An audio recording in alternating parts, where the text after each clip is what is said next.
लोकसभा निवडणुकीचा चौथा टप्पा काल पूर्ण झाला।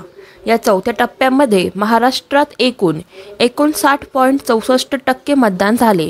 यामध्ये पुणे लोकसभा मतदारसंघात 51.25% मतदान झाले, तर शिरूर लोकसभा मतदारसंघात 51.46% मतदान झाले, तर मावळ लोकसभा मतदारसंघात 52.90% मतदान झाले।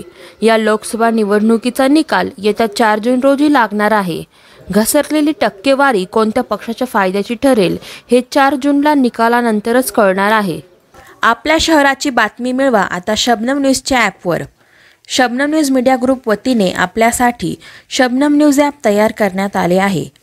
गुगल प्ले स्टोअरद्वारे आपण सदर ॲप डाउनलोड करू शकता व शबनम न्यूजवरील बातमी क्षणात मिळवू शकता।